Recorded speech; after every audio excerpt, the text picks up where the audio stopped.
Washington, February 1906. The East Room of the White House fills with 800 guests for what newspapers will call the social event of the decade. Alice Roosevelt, 22 years old, descends the staircase in a gown that cost more than most American families earn in 5 years. Photographers crowd the doorway. Her father, the president, stands rigid near the diplomatic corps. Alice smiles for the cameras, her hand resting on the arm of Nicholas Longworth, the man she will marry in 17 minutes. She has known him for 9 months. He is 15 years older, balding, a congressman from Ohio with useful connections and a fondness for bourbon. Alice has told friends she does not love him. The wedding proceeds anyway. What the photographs do not capture: Alice's mother died 48 hours after giving birth to her, and her father could not bear to look at her for the first 3 years of her life. What they do not show: the marriage being performed is a political arrangement, negotiated by men who see Alice as currency. What remains outside the frame: Alice will spend the next 55 years in Washington, becoming famous for her cruelty, raising a daughter she does not know how to love, and dying in a house filled with objects but empty of affection. This is not a story about a woman who broke conventions. It is about what happens when survival requires performance, when visibility replaces connection, and when everything wealth can purchase still leaves the most essential human needs unmet. Alice Lee Roosevelt was born on February 12, 1884, in a brownstone on West 45th Street in Manhattan. 48 hours later, her mother is dead. Alice Hathaway. Lee Roosevelt, 22 years old, dies of kidney failure complicated by an undiagnosed case of Bright's disease. In the same house on the same day, Theodore Roosevelt's mother also dies of typhoid fever. He marks the day in his diary with a large X and writes, "The light has gone out of my life." He does not write his daughter's name. Theodore leaves the infant with his sister, Anna Roosevelt Cowles, called Bamie by the family. He boards a train heading west to the Dakota Territory. He will stay there for 2 years, hunting, ranching, sleeping outdoors, writing letters to friends about cattle and weather. He does not visit his daughter. When relatives ask about the child, he responds with silence or changes the subject. In letters, he refers to her as Baby Lee, never Alice, never by the name that belonged to his dead wife. The avoidance is not subtle. It is absolute. Bamie raises the infant in her Manhattan townhouse. She is unmarried, 41 years old, and suffers from chronic back pain that requires her to wear a steel brace beneath her clothing. She did not choose motherhood. It arrived in the form of her brother's abandoned child, a responsibility she accepts because someone must. The baby cries frequently. Bamie hires a wet nurse and a nanny. She manages the household, corresponds with Theodore about finances and property, and waits for him to return and claim his daughter. He does not. The arrangement lasts 2 years. During this time, Theodore writes to Bamie regularly about everything except the child. He describes the landscape of the Badlands, the cattle business, his plans to write a book about hunting. He sends money for Alice's care. He does not ask how she is developing, whether she has started walking or speaking, what she looks like. Bamie keeps detailed records of the child's progress: first tooth, first steps, first words, and includes them in her letters to Theodore. He does not respond to these details. In his replies, he thanks her for managing the situation and discusses other matters. Alice's first years are spent in rooms decorated by someone who did not expect to raise a child. Bamie's townhouse is formal, filled with heavy furniture and dark wood paneling. The nursery is adequate but impersonal, furnished with items purchased out of duty rather than affection.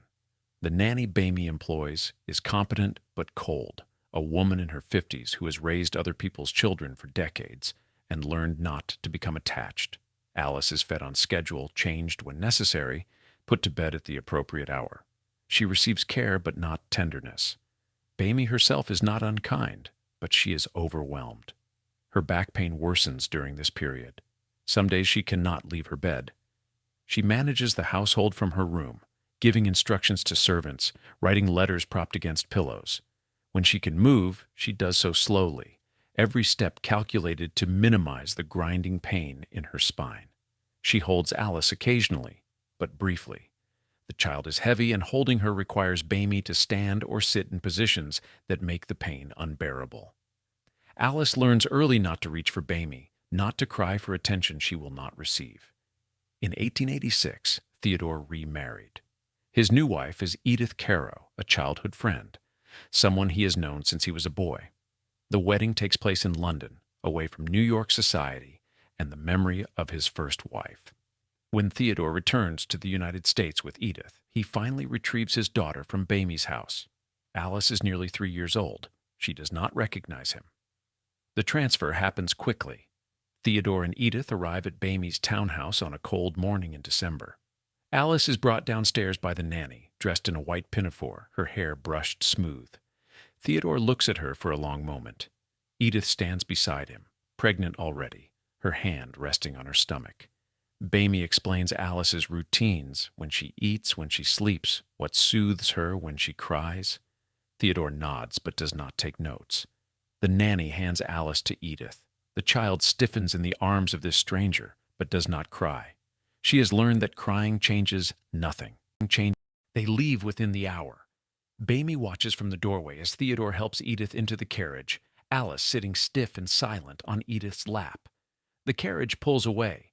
Bamie closes the door and returns to her quiet house. She will remain close to Alice throughout the girl's childhood, a presence at holidays and birthdays. But the daily work of raising her is over. Bamie has done what was required. The relief she feels is edged with something else, a recognition that the child has been passed between households like furniture, necessary but undesired. The new family settles at Sagamore Hill, the sprawling estate Theodore is building in Oyster Bay, Long Island. It is a house designed for children. Large grounds, space for riding and shooting, rooms filled with taxidermied animals Theodore has killed and mounted himself. The house smells of wood smoke and leather and something faintly chemical from the mounted animal heads that line the walls. Edith is pregnant within months. She will bear 5 more children over the next 10 years. Theodore Jr., Kermit, Ethel, Archibald, and Quentin. These children will be raised together, loudly, in what Theodore calls the bully spirit of competition and vigor.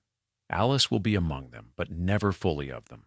Edith does not mistreat Alice. She is not cruel in any overt sense, but she did not give birth to this child, and the child is a permanent reminder of the wife Theodore loved first, the wife whose name he cannot bear to speak.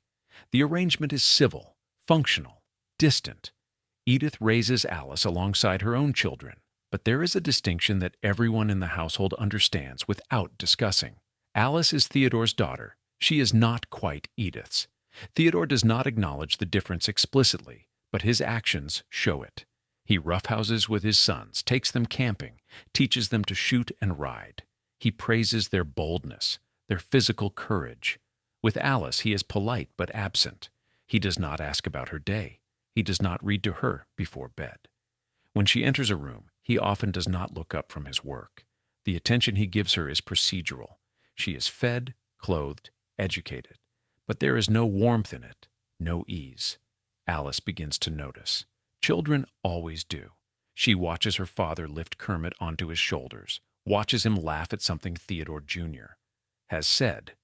She sees Edith brush Ethel's hair before dinner, sees her read stories to Archibald in the evenings. Alice receives none of this. She is included in family photographs but stands slightly apart, her expression serious, her hands folded. In pictures, she looks older than she is. She learns early that love is conditional, that presence does not guarantee belonging.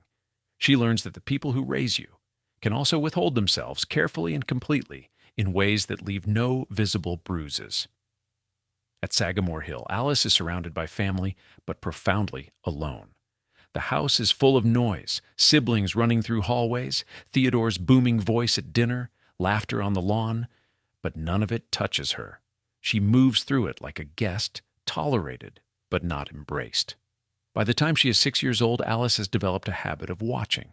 She sits on the stairs and observes her half-siblings playing games she has not been invited to join.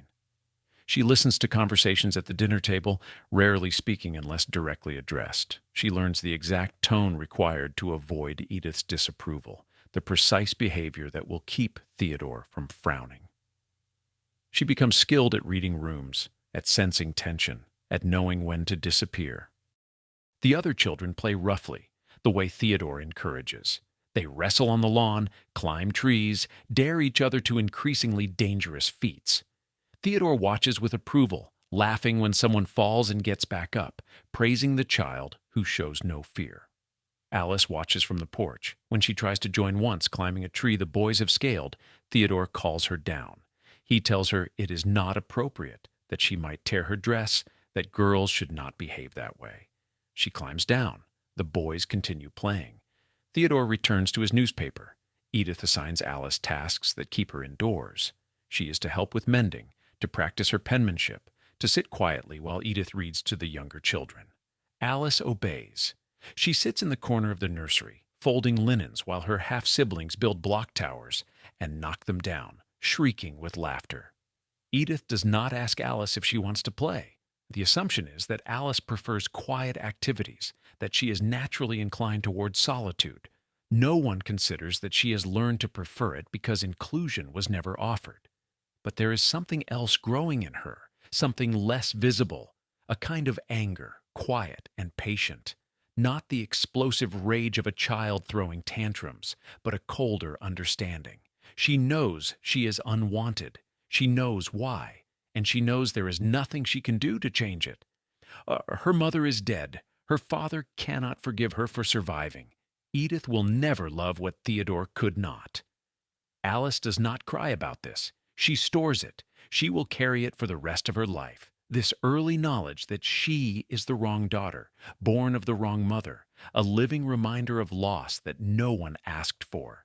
She will grow up beautiful, sharp, famous, but she will never stop being the girl on the stairs, watching a family that does not fully include her, learning that the people who are supposed to love you can choose not to, and there is no appeal. Alice grows up at Sagamore Hill in a house that belongs to everyone but her. The estate expands as Theodore's wealth and ambitions grow. New rooms are added, the grounds landscaped, the stables filled with horses. The house becomes a center of activity. Politicians visit, journalists come for interviews. Theodore's hunting friends arrive for weekends of shooting and drinking. Alice moves through these crowds unnoticed, a thin girl with pale blue eyes who has learned to make herself invisible. Theodore never speaks about Alice's mother. The prohibition is absolute. When Alice is 7, she asks Edith about the woman whose name she carries. Edith's face tightens. She tells Alice it upsets her father to discuss it, that some things are better left in the past, that Alice should not bring it up again. Alice does not ask again, but the silence itself becomes an answer. Her mother is not dead in the way other people's relatives are dead, mourned, and then remembered fondly. Her mother is erased, a name that cannot be spoken, a ghost that haunts the house by its very absence. Alice finds a photograph once tucked into the back of a book in Theodore's study. She is 9 years old, alone in the house on a rainy afternoon. The photograph shows a young woman in a light-colored dress standing in a garden, smiling at the camera. Alice stares at the image. The woman has delicate features, fair hair, and a slender neck. Alice sees nothing of herself in the face. She slides the photograph back into the book and leaves the study. She does not mention finding it, but she returns to look at it several more times over the following months, always when she knows Theodore is away. Then one day the photograph is gone. The book remains, but the photograph has been removed. Whether Theodore found it missing from its hiding place or simply decided to destroy it, Alice never learns. The other children, Theodore Jr., Kermit, Ethel, Archibald, Quentin, form a tight unit. They have private jokes, shared adventures, a language of affection that Alice does not speak.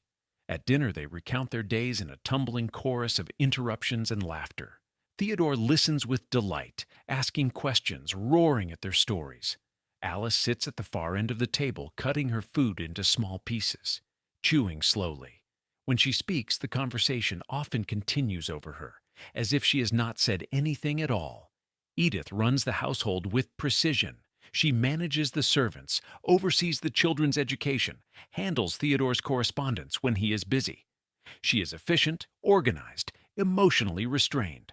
With her own children, she is warmer, not effusive, but present.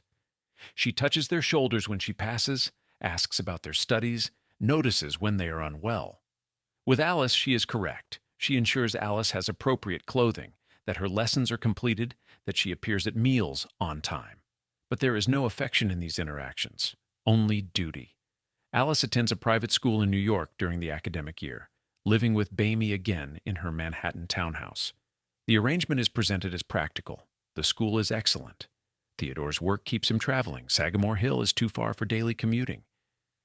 But Alice understands the real reason. Edith wants her gone. The household runs more smoothly without Alice's presence, without the reminder of Theodore's first marriage sitting at the breakfast table.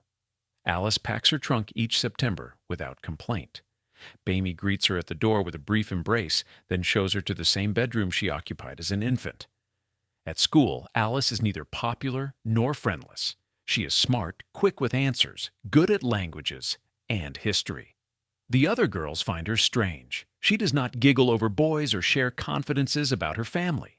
She sits alone during lunch sometimes, reading novels she has brought from home. When other girls approach, Alice is polite but does not invite intimacy. She has learned that people leave, that families are not safe, that attachment leads to abandonment. She keeps herself separate. But she is also observing. She watches how the popular girls move through the school, how they command attention, how they make other girls want to please them. She studies the mechanics of social power, the cutting remark delivered with a smile, the way exclusion can be wielded like a weapon, the performance of confidence that makes others defer. Alice does not have friends, but she is learning how to survive in rooms full of people who do not want her. During summers at Sagamore Hill, the distance between Alice and her half-siblings becomes more pronounced. Theodore takes the boys on camping trips into the wilderness, teaching them to track animals and build fires and shoot accurately. The trips last for weeks. Alice is left behind with Edith and Ethel. Ethel is younger, softer, content to help her mother with domestic tasks. Alice has nothing in common with her. She spends the summers reading in her room, walking alone through the woods, avoiding the house during the hours when Edith is managing meals and linens and the endless work of keeping the estate running. Theodore's political career accelerates. He serves as Civil Service Commissioner, then Police Commissioner of New York City, then Assistant Secretary of the Navy. The family moves frequently, Washington, New York, back to Washington. Alice is enrolled in different schools, pulled from one social environment and dropped into another. She does not complain. Complaining requires someone to listen, and no one is listening. She adapts. She learns to enter new classrooms without fear, to assess hierarchies quickly, to protect herself through aloofness. In 1898, Theodore resigned from the Navy Department to form the Rough Riders, a volunteer cavalry regiment fighting in the Spanish-American War. He leaves for Cuba in the summer. The war lasts 4 months. Theodore returns a hero, celebrated in newspapers, mobbed by crowds. He was elected governor of New York that fall. Alice is 14 years old. She reads about her father's exploits in the papers like everyone else. He does not write to her from Cuba. When he returns, he does not describe the war to her, does not ask what she thought about his absence. He is busy with campaigns and speeches and the work of governing. Alice remains peripheral. As governor, Theodore moves the family to Albany. They occupy the executive mansion, a large, drafty house that requires constant upkeep. Edith manages the public entertaining, the dinners for legislators and donors, the endless social obligations of political life. Alice is old enough now to attend these events. She stands in receiving lines, shaking hands with men who do not look at her face, who are focused on Theodore, on access, on what they might gain. Alice wears the dresses Edith selects, smiles when appropriate, says nothing memorable. She is a prop. But she is also watching. She sees how power moves through rooms, how men position themselves near Theodore, how women flatter Edith to secure invitations. She sees her father's ability to dominate any gathering simply by speaking louder, by commanding attention through sheer force of personality. She sees that being noticed is a form of control, that visibility can be weaponized. Alice does not have Theodore's charisma, but she is beginning to understand that there are other ways to make people look at you. She begins to test boundaries, small acts of defiance at first. She refuses to wear a hat to church. She contradicts Edith during a dinner party, correcting a fact about European history in front of guests. She stays out past the hour she is expected home, offering no explanation. Edith responds with cold disapproval, assigning punishments. No dessert, no social engagements, additional chores. Alice accepts the punishments without protest, but she continues testing. Theodore barely notices. He is consumed by his work, by his speeches, by his plans. When Edith complains about Alice's behavior, he tells her to handle it, that he does not have time for domestic disputes. Alice learns that her father will not intervene, that Edith's authority over her is total, that no appeal to Theodore will be heard. The knowledge hardens something in her. If she has no protection, no advocate, then she will protect herself. If no one will defend her, she will become someone who does not need defending. In 1900, Theodore was selected as William McKinley's running mate in the presidential election. The Republican Party wants Theodore out of New York, where his reform efforts have made him inconvenient to powerful interests. The vice presidency is intended as a political burial, a prestigious but powerless position.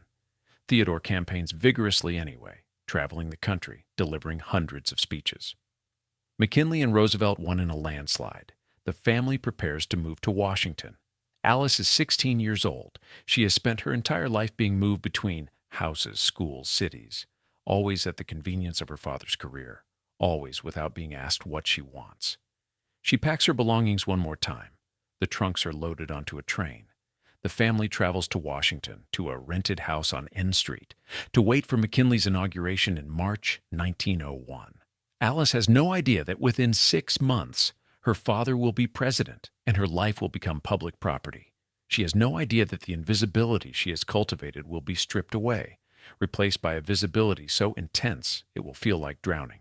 She knows only what she has always known, that she does not belong to this family, that her father does not love her, that her name is a borrowed thing worn in place of an identity she was never allowed to form. She is Alice Roosevelt, named for a ghost, raised by people who wished she had died instead. September 6, 1901. President William McKinley is shot twice in the abdomen while shaking hands at the Pan American Exposition in Buffalo, New York. Theodore Roosevelt is vacationing in the Adirondacks when he receives the telegram. He travels immediately to Buffalo, where doctors assure him the president will recover. Theodore returns to his vacation. 8 days later, McKinley dies of gangrene. Theodore Roosevelt, at 42 years old, becomes the youngest president in American history. Alice learns about her father's ascension while sitting in the parlor of the N Street house. A messenger arrives with the news. Edith reads the telegram aloud to the children gathered around her. Theodore Jr. asks what it means. Edith explains that their father is now the president, that they will move into the White House, that their lives are going to change in ways they cannot yet understand. Alice sits on the edge of the sofa, her hands folded in her lap. She feels nothing. Her father has been a stranger for 17 years. His new title does not alter that fact. The family moved into the White House in late September. The executive mansion is larger than any house Alice has lived in, but it feels no different. Rooms filled with furniture she did not choose, hallways that echo with other people's conversations, a place where she is expected to behave according to rules no one has explained. Her bedroom is on the second floor, overlooking Pennsylvania Avenue. She can hear crowds gathering outside the gates, people hoping to catch a glimpse of the new president. Alice stands at the window and watches them. They have no idea who she is. Theodore is consumed by the presidency immediately. He meets with cabinet members, receives foreign dignitaries, works late into the night on speeches and policy. He is energized by the power, by the scope of his new authority. The White House staff scrambles to accommodate his demands.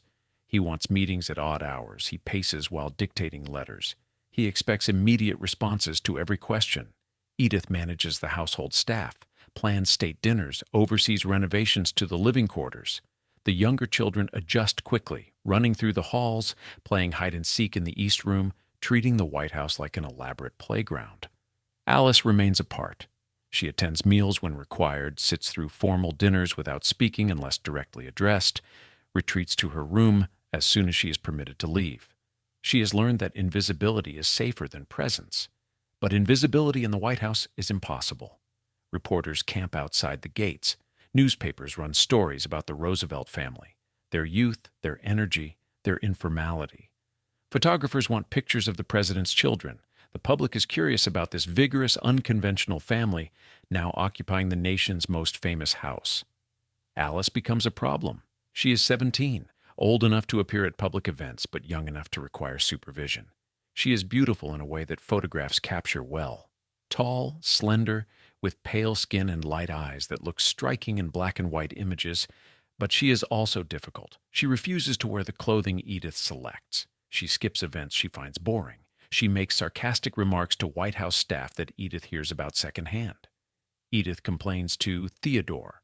He summons Alice to his office. The meeting lasts less than 10 minutes. Theodore does not ask Alice why she's behaving this way. He does not inquire about her feelings or her adjustment to White House life.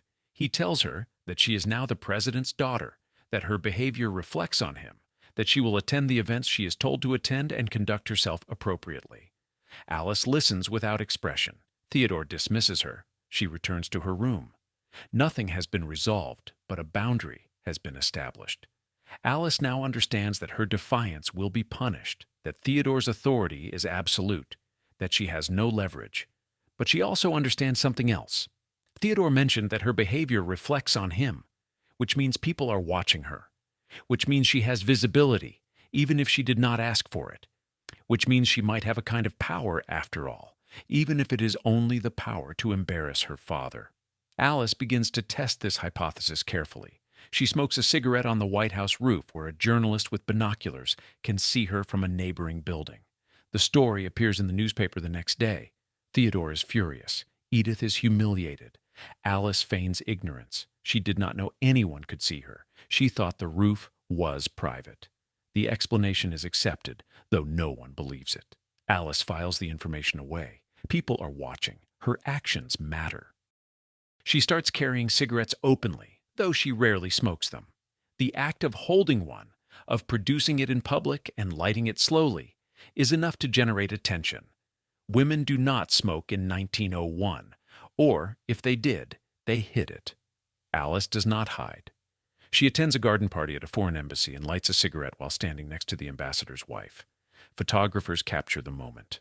The image runs in newspapers across the country. Theodore is asked about it during a press conference. He responds that he can be president of the United States, or he can control Alice, but he cannot do both. The quote makes Alice famous. Newspapers begin running stories about Princess Alice, the president's uncontrollable daughter. The nickname is meant to be affectionate, but there is condescension in it.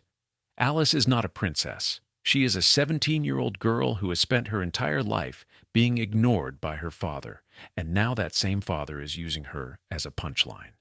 She reads the quote in the newspaper and feels something cold settle in her chest. Theodore has made her a public joke. He has told the country that she is not worth his time. Alice decides that if she is going to be famous, she will control the terms. She begins attending more public events, but on her own schedule. She arrives late to state dinners, dressed in clothing Edith has not approved. Colors too bright, necklines too low, fabrics too expensive. She places bets at horse races, using money she has borrowed from friends and not repaid. She drives an automobile through Washington at speeds that terrify her companions, laughing when they beg her to slow down. She accepts invitations from men Edith considers unsuitable, divorced politicians, foreign diplomats, wealthy businessmen twice her age. The newspapers report everything. Alice Roosevelt smoking, Alice Roosevelt gambling, Alice Roosevelt racing cars, Alice Roosevelt seen at a party with so-and-so wearing such and such, saying something outrageous. The coverage is relentless. Alice becomes the most photographed woman in America. Babies are named after her. A shade of blue becomes Alice Blue because she wears it frequently. Songs are written about her. She receives hundreds of letters each week from strangers. Marriage proposals, pleas for money, threats, declarations of love. But Theodore does not intervene. He is busy with the presidency, with trust-busting and foreign policy and conservation. When Edith complains about Alice's behavior, he repeats his line about not being able to control her. The statement becomes his official position. Alice is ungovernable. Alice is wild. Alice does what she wants. The framing excuses him from responsibility. If Alice cannot be controlled, then he cannot be blamed for failing to control her. Alice understands this. Her father has abandoned her again, but this time publicly. He has told the world that she is not his problem. And if she is not his problem, then she owes him nothing. No loyalty, no obedience, no concern for his reputation. She is 17 years old, living in the White House, famous for being difficult. She has no mother, a father who does not love her, and a stepmother who wishes she did not exist. What she has instead is visibility. People are watching. And Alice is learning that being watched is not the same as being seen, but it is better than being invisible. It is something she can use. Alice's face appears on the cover of magazines she has never spoken to. Reporters invent quotes, attributing witty remarks to her that she never made. The inventions are often better than anything Alice actually says, sharper and more quotable, designed to fit the character the press has created. The rebellious princess, the wild daughter, the girl who does whatever she pleases. Alice reads these fabricated quotes in newspapers and recognizes that she is no longer a person. She is a product. Manufacturers use her name without permission. There is Alice Roosevelt candy, Alice Roosevelt perfume, Alice Roosevelt cigars. A brand of whiskey features her likeness on the label, though she is 19 years old and has never endorsed alcohol publicly. Theodore's staff complains to the companies producing these goods, but enforcement is impossible. The law does not protect Alice from this kind of exploitation. She is public property now, an image that anyone can reproduce and sell. The attention escalates in ways Alice did not predict. Strangers wait outside the White House gates hoping to see her. When she leaves in a carriage, people crowd the vehicle, pressing their faces against the windows, reaching out to touch the door. Alice learns to keep the curtains drawn. Once, a woman grabs her arm as she steps down from the carriage, gripping hard enough to leave bruises. The woman is crying, saying she just wanted to touch her, that seeing Alice in person is the greatest moment of her life. Secret Service agents pull the woman away. Alice's arm throbs for days. She receives marriage proposals daily. Some are from men she has met briefly at White House functions. Others are from strangers who have seen her photograph and decided they are in love with the image. The letters describe futures these men have planned, the houses they will live in, the children they will have, the life Alice will lead as their wife. Alice does not read most of them. The White House staff sorts her mail, discarding anything threatening or obscene, forwarding anything that seems important. What constitutes important is never clearly defined. Alice suspects most of her mail is destroyed without her knowledge, but there are also threatening letters. A man in Ohio writes that Alice is a disgrace to womanhood and should be horsewhipped. A woman in Pennsylvania sends a 10-page letter explaining that Alice is possessed by demons and requires exorcism. Someone mails a package containing a dead bird and a note saying, "This is what happens to girls who defy their fathers. The Secret Service investigates the most serious threats. Alice is told not to worry, that she is protected. She worries anyway. Theodore does nothing. He continues to make jokes about his inability to control Alice, deflecting questions about her behavior with humor. Reporters laugh. The public finds it charming. The powerful president rendered helpless by his teenage daughter. But Alice understands what is actually happening. Theodore is using her notoriety to humanize himself, to make himself seem approachable and relatable. Look, he is saying, even the President of the United States struggles with his children. The framing turns Alice's unhappiness into a strategic asset. Her rebellion becomes evidence of Theodore's humanity. Edith's response is colder. She stops speaking to Alice unless absolutely necessary. At meals, she addresses remarks to the other children, pointedly excluding Alice from conversations. When Alice enters a room, Edith often leaves it. The staff notices. The younger children notice.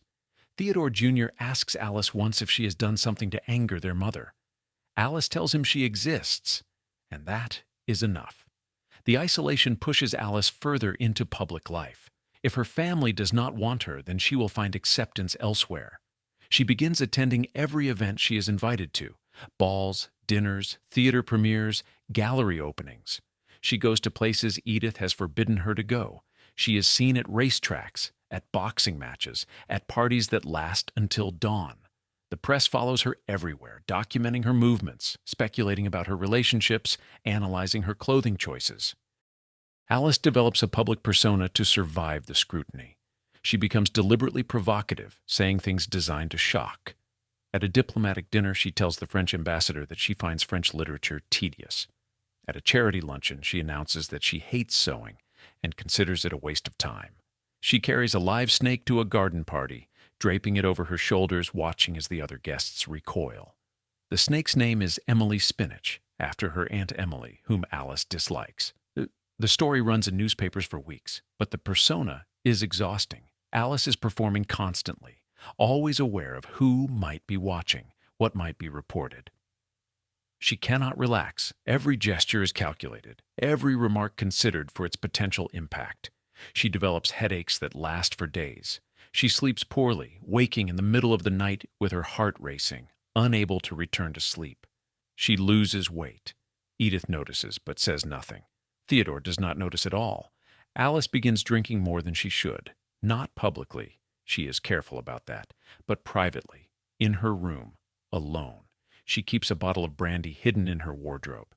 She drinks before attending events, enough to dull the anxiety, but not enough to appear intoxicated. The alcohol helps. It makes the performance easier, the constant scrutiny more bearable. But she is 19 years old and drinking alone in the White House, and no one knows or cares. She also begins spending time with men who are dangerous in ways that excite her. Married politicians who flirt openly, knowing she cannot publicly acknowledge the attention without causing scandal. Foreign diplomats who treat her like a curiosity, a specimen of American excess. Wealthy businessmen who offer her gifts, jewelry, furs, expensive trinkets, that she accepts and then hides from Edith. Alice understands these men do not care about her. They care about proximity to power, about being able to say they know the president's daughter. But their attention is still attention, and Alice has learned to accept whatever affection is offered, even when it is hollow. One of these men is Nicholas Longworth, a congressman from Ohio. He is 35 years old, balding, with a fondness for bourbon and a reputation for womanizing. He plays the violin well and speaks multiple languages. He is also politically useful to Theodore, a Republican congressman from an important state, someone whose loyalty Theodore wants to secure. Longworth begins appearing at White House functions frequently. He seeks Alice out at these events, standing beside her during receptions, securing her attention with flattering remarks and stories designed to make her laugh.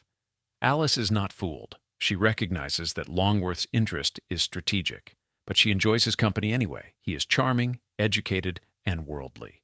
He treats her like an adult, not a child to be managed. He asks her opinions on political matters and listens when she responds. He does not try to reform her or control her behavior. When Alice smokes, he lights her cigarette. When she makes caustic remarks about other guests, he laughs instead of scolding her. The attention feels good. Alice has spent her entire life being tolerated. Longworth makes her feel wanted, even if the wanting is not quite real. They are seen together often enough that newspapers begin speculating about a romance. Alice does not confirm or deny the rumors. Longworth says nothing publicly either, but Theodore notices. He invites Longworth to private dinners, speaks with him at length about political strategy, treats him with a warmth he does not extend to most people. Alice watches these interactions and understands what is happening. Theodore is evaluating Longworth, considering whether he would be a suitable match for Alice. Not because Theodore cares about Alice's happiness, but because a marriage to Longworth would be politically advantageous. Alice feels the trap closing. She is 20 years old now, old enough to marry, old enough to be moved again from one household to another, passed from her father's control to a husband's. She has no career, no income of her own, no path to independence. Her fame is not something she can monetize. Women of her class do not work, and using her name commercially would be considered vulgar.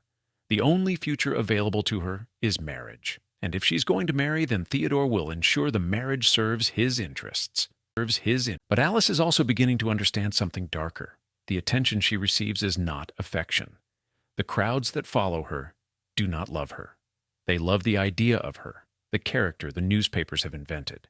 She is famous, but fame is not connected. She is visible, but visibility is not intimacy. She is surrounded by people constantly, and she is utterly alone. The performance she has constructed to protect herself has become a prison. She cannot stop performing because the performance is all she has. Without it, she is nothing. Just the unwanted daughter of a man who cannot stand to look at her, carrying the name of a woman who died giving birth to her. Alice stands at her bedroom window late at night, looking out at the dark expanse of the National Mall. Somewhere in the city, newspapers are being printed with her name in them. Somewhere, people are discussing her, judging her, speculating about her future. She is the most famous young woman in America, and she has never felt more invisible. In July 1905, Alice was informed that she would be traveling to Asia as part of a congressional delegation. The trip is presented as an honor, a diplomatic mission that will take her to Hawaii, Japan, the Philippines, China, and Korea. William Howard Taft, the Secretary of War, will lead the delegation. Alice will be the only woman in the official party. Newspapers announce the journey as a triumph, the president's daughter representing American interests abroad, a symbol of the nation's youth and vitality. Alice is not asked if she wants to go. Theodore summons her to his office and tells her the trip has been arranged. She will depart in August and return in October. The purpose is diplomatic. Theodore wants to strengthen relations with Japan, to secure American interests in the Philippines, to demonstrate American power in the Pacific. Alice's role is decorative. She will attend banquets, smile for photographs, embody American femininity for foreign audiences. Theodore explains this without irony. Alice listens without responding. When he finishes, she asks if she may be excused. He dismisses her. Edith is relieved to have Alice gone for 2 months. The household will run more smoothly without her. The younger children will not be exposed to her bad influence. The White House staff will have fewer disruptions to manage. Edith helps Alice pack, selecting appropriate clothing for the tropical climate, ensuring she has sufficient formal gowns for diplomatic functions. The process is efficient and cold. Edith does not ask Alice how she feels about the trip. Alice does not volunteer the information. The delegation departed from San Francisco in August aboard the SS Manchuria. There are 7 congressmen, several military officers, diplomatic staff, and Alice. She is assigned a stateroom that is comfortable but small. The congressmen treat her with exaggerated courtesy, aware that she is the president's daughter, unsure how to interact with a young woman in a context usually reserved for men. They defer to her at meals, offer her the best seats on deck, ask her opinions, and then ignore her answers. Alice recognizes the performance. She is a mascot, not a participant. Secretary Taft is different. He is enormous, over 300 pounds, and moves with difficulty, sweating profusely in the heat. But he is kind to Alice in a way that feels genuine. He talks to her about the countries they will visit, explaining the political complexities without condescension. He asks her to join him for morning walks around the deck, moving slowly, breathing heavily, discussing history and literature. Alice appreciates this. Taft treats her like a person capable of thought, not a decoration to be displayed. But Taft is also managing her. Theodore has instructed him to ensure Alice behaves appropriately, that she does not embarrass the United States or damage diplomatic relations. Taft interprets these instructions loosely, allowing Alice more freedom than Theodore likely intended, but the surveillance is constant. One of the junior diplomatic staff is assigned to accompany Alice whenever she leaves the ship or the official accommodations. The man is polite but present, a silent reminder that she is not actually free. They arrive in Hawaii first. Alice is paraded through Honolulu, attending receptions where she shakes hands with local officials and smiles for photographers. She tours a pineapple plantation, wears a lei of fresh flowers, and watches a traditional hula performance. The events are carefully scripted. Alice says what she is expected to say, poses where she is told to pose.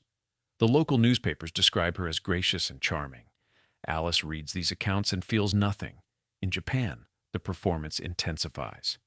The Japanese government has prepared an elaborate welcome.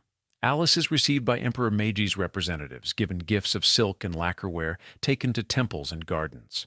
She attends a banquet where she is seated next to Prince Komatsu, a member of the imperial family. The prince speaks limited English. Alice speaks no Japanese. They sit in uncomfortable silence while translators facilitate stilted conversation. Photographers capture the scene, the American president's daughter and Japanese royalty symbolizing the friendship between nations. But Alice also sees things the official itinerary does not include.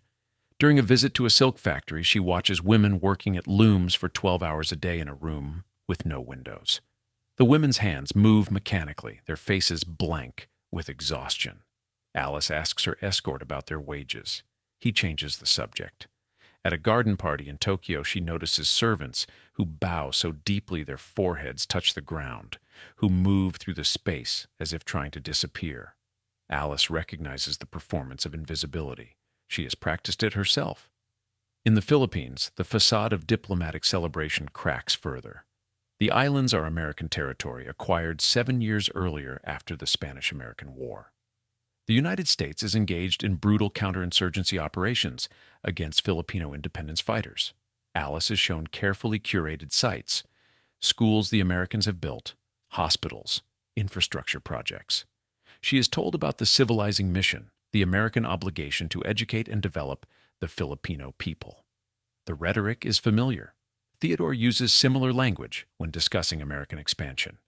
But Alice also sees the military presence. American soldiers patrol the streets of Manila with rifles. Filipino civilians move quickly past them, eyes down. Alice attends a reception at the governor's residence, a grand building surrounded by high walls and armed guards. The governor explains that security is necessary because of ongoing insurgent activity. Alice asks how long the insurgency has lasted. 7 years, the governor says. Alice asks how much longer it will continue. The governor does not answer. During a visit to a rural area outside Manila, the official tour includes a stop at a village where American forces have recently completed an operation. The village is quiet. Women cook over open fires while children watch from doorways. The men are mostly absent. Alice asks where the men are. Her escort explains they are working in the fields. Alice notices that the village seems recently damaged. Roofs with holes, walls pockmarked with what look like bullet strikes. She asks about this. Her escort says there was a storm. Alice does not believe him, but does not press further. Throughout the trip, newspapers back in the United States run stories about Alice's adventures. The coverage is uniformly positive. Alice Roosevelt charming foreign dignitaries, Alice Roosevelt experiencing exotic cultures, Alice Roosevelt representing American grace abroad. The articles describe her clothing in detail, her hairstyles, her demeanor. They do not mention the surveillance, the scripted events, the things she is not allowed to see. The trip is framed as evidence of Alice's independence and adventurous spirit. The reality is that every moment is controlled, every interaction managed. Alice writes letters home to friends describing the trip in sarcastic terms. She calls it the royal progress, mocking the pageantry and pretension. She describes the endless banquets where she must smile and nod while men give speeches in languages she does not understand. She mentions the heat, the exhaustion, the boredom of being constantly on display. But she also admits that being away from Washington is a relief. She does not have to see Theodore or Edith. She does not have to navigate the cold silence of the White House. For 2 months, she is far enough away that their disapproval cannot reach her. But Alice also understands what this trip represents. Theodore has sent her to Asia because her presence is useful. She is young, beautiful, unmarried, qualities that can be deployed diplomatically.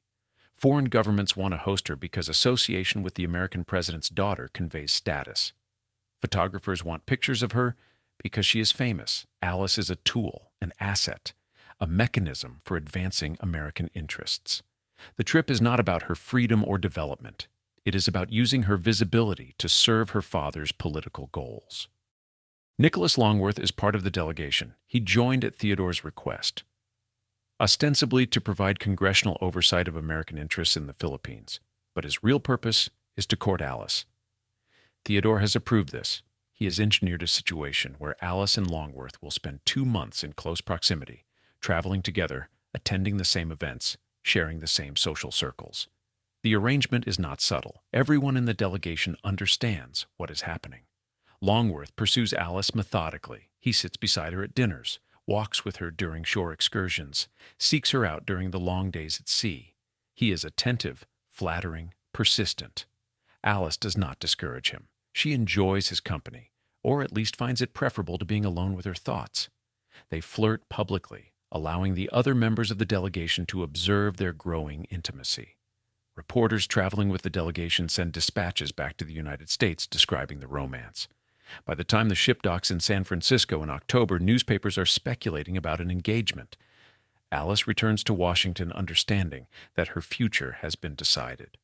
Theodore arranged the trip to facilitate a marriage to Longworth. The 2 months in Asia were not an adventure.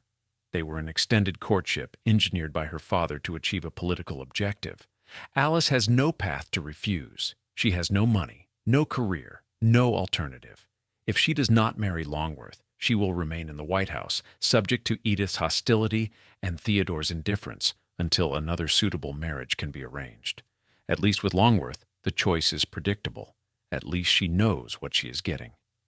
But as the train carries her back to Washington, Alice stares out the window at the passing landscape and recognizes what she has lost. The trip was presented as freedom, the adventurous daughter exploring the world, but every moment was choreographed, every decision made by someone else. She was sent to Asia to be useful, to serve diplomatic purposes, to be photographed in exotic locations for American newspapers. Her youth, her beauty, her father's position, these were resources to be exploited, and she cooperated.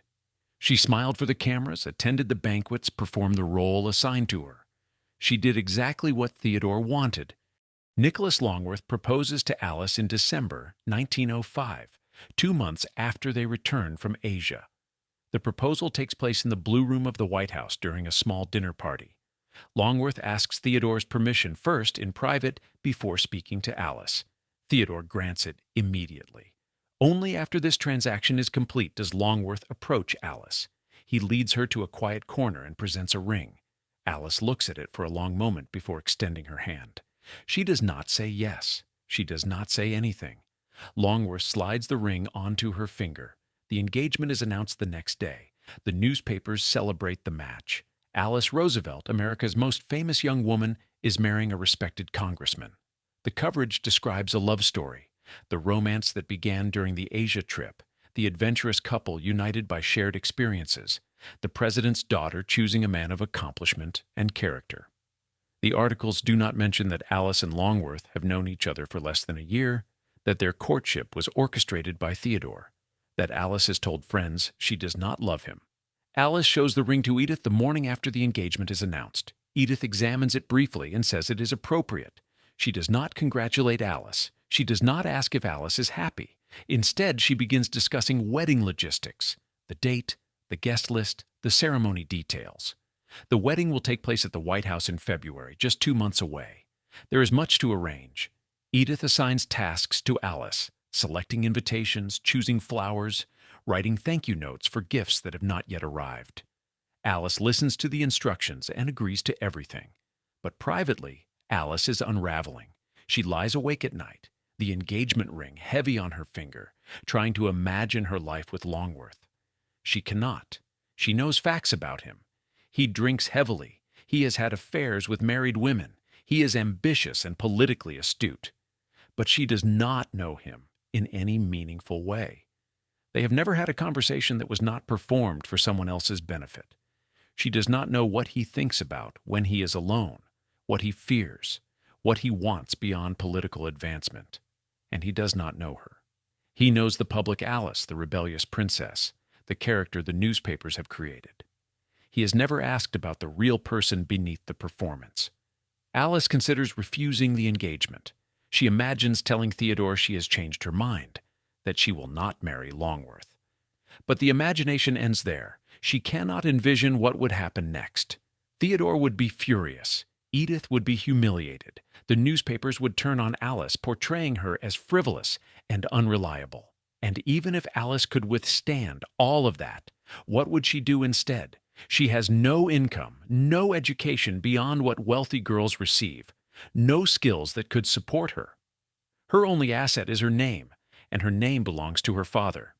If Theodore decides Alice has embarrassed him, he can cut her off entirely. She would have nothing. So Alice proceeds with the wedding planning. She sits through dress fittings, standing still while seamstresses pin fabric and take measurements. The wedding gown is elaborate. White satin, lace sleeves, a train 6 feet long. Alice looks at herself in the mirror and sees a stranger. The dress is beautiful, expensive, and appropriate. It belongs to someone else. Alice turns away from her reflection. The guest list expands until it includes nearly 1,000 people. Diplomats, congressmen, Supreme Court justices, foreign dignitaries, society figures from New York and Boston and Philadelphia. Theodore's political allies must be invited. Edith's social connections must be accommodated. Alice is allowed to invite some friends, but the list is reviewed and edited by Edith, who removes names she considers unsuitable. Alice does not argue. She has learned that arguing with Edith is pointless. Gifts arrive daily. Silver tea services, crystal vases, oil paintings, jewelry, furniture, money. The gifts come from wealthy families currying favor with the president, from foreign governments maintaining diplomatic relationships, from strangers who have never met Alice but want to be associated with her wedding. The White House staff catalogs everything, recording the sender and the item in a ledger. Alice is expected to write personal thank you notes for each gift. She writes hundreds of them, her hand cramping, the words becoming meaningless through repetition. Longworth is absent through most of the planning. He is in Ohio for congressional business, returning to Washington only occasionally. When he does visit, he and Alice appear together at public events, standing side by side while photographers take pictures. They do not touch. Longworth speaks to reporters about his excitement for the marriage, his admiration for Alice, his gratitude to the president. Alice stands silent, smiling when appropriate. The reporters do not ask her questions. They direct everything to Longworth, as if Alice is not present or her opinions do not matter. Theodore is pleased with the arrangement. He speaks about the wedding in interviews, framing it as evidence of Alice's maturity and his own success as a father. Look, he is saying, the wild daughter has settled down, chosen a respectable husband, agreed to a proper life. The narrative suits him. It absolves him of responsibility for Alice's earlier behavior while allowing him to claim credit for her domestication. Alice reads these interviews and feels something cold harden in her chest. The night before the wedding, Alice cannot sleep. She sits in her bedroom, still wearing her day clothes, watching the clock move toward midnight. In 12 hours, she will marry Nicholas Longworth. In 12 hours, her life will become his. She will leave the White House, a place she hates but at least understands, and move to Longworth's house in Washington. She will be expected to manage his household, host dinners for his political colleagues, support his career. Her own life, such as it is, will end. She will become Mrs. Nicholas Longworth, a wife, a supporting figure. A woman whose purpose is to facilitate her husband's ambitions. Alice thinks about her mother, the first Alice Roosevelt, the woman who died 2 days after giving birth. Alice has spent her entire life carrying that woman's name without knowing anything about her. No one speaks of her. No photographs are displayed. Her memory has been erased so completely that it is as if she never existed. And now Alice is about to erase herself in a different way. She will marry Longworth and become someone else, assume a new name, a new role, a new identity constructed entirely by men who do not love her. But there is no alternative. Alice is 22 years old. She has no money. She has no profession. She has spent her youth being famous, but fame is not a resource she can convert into independence. The only future available to her is marriage. And if she must marry, then Longworth is no worse than any other option. He is politically connected, which means she will remain in Washington, near the center of power. He is significantly older, which means he will likely die before she does, leaving her a widow with some measure of autonomy. The calculation is cold, but Alice has learned to be cold. Warmth is a luxury she cannot afford. February 17th, 1906. The wedding takes place at noon in the East Room of the White House. 800 guests fill the space, crowding into every available spot. Flowers cover every surface. Roses, orchids, lilies, arrangements so elaborate they obscure the walls. The air is thick with perfume and heat from the bodies pressed together. Alice enters through the main hallway, her hand resting on Theodore's arm. He walks stiffly, his face set in an expression of paternal pride. Alice's face is blank. She has learned to empty herself during performances, to become a mannequin that moves and poses and does not feel. Nicholas Longworth waits at the makeshift altar, wearing formal morning dress. He watches Alice approach. His expression is pleased, satisfied. He is 48 hours away from becoming the president's son-in-law, from securing a family connection that will define the rest of his political career. Alice reaches him, and Theodore steps back. The Episcopal bishop begins the ceremony. Alice responds when prompted, her voice quiet but audible. She promises to love, honor, and obey. Longworth makes the same promises, though his version does not include obedience. The bishop pronounces them married. Longworth kisses Alice briefly. The guests applaud. The reception lasts 4 hours. Alice stands in a receiving line, shaking hundreds of hands, accepting congratulations from people she has never met. Her face aches from smiling. Her feet hurt from standing in new shoes. Longworth stays beside her, his hand occasionally touching her back, a gesture of possession. Photographers take picture after picture. Alice stares at the cameras and thinks about nothing. The wedding gifts are displayed in the state dining room, tables covered with silver and crystal and jewelry. The total value exceeds $50,000, more money than most Americans will earn in their lifetimes. Alice looks at the display and feels nauseated. These gifts are not for her. They are tributes to Theodore's power, investments in Longworth's political future. Alice is simply the mechanism through which these transactions occur. That evening, Alice and Longworth leave the White House for their honeymoon. They will travel to Cuba, then to Europe, a trip lasting 3 months. As the carriage pulls away from the White House, Alice looks back at the building. She has lived there for 4.5 years. She has been miserable for every one of them, but at least her misery was predictable. Now she is entering a new kind of misery, one she has agreed to, one she cannot escape. She is married to a man she does not love, bound by legal contracts that give him control over her body, her property, her future. She is 22 years old. Her life is over. Alice and Nicholas return from their honeymoon in May 1906 and move into a house on Massachusetts Avenue in Washington. The house is large, expensive, purchased with money from Longworth's family. Alice has no say in the selection. She arrives to find the furniture already arranged, the staff already hired, her bedroom already decorated in colors she would not have chosen. Longworth shows her through the rooms with proprietary satisfaction. "This is their home," he says. Alice understands what he means. This is his home. She lives in it. The marriage fails immediately, though no one outside the house knows this.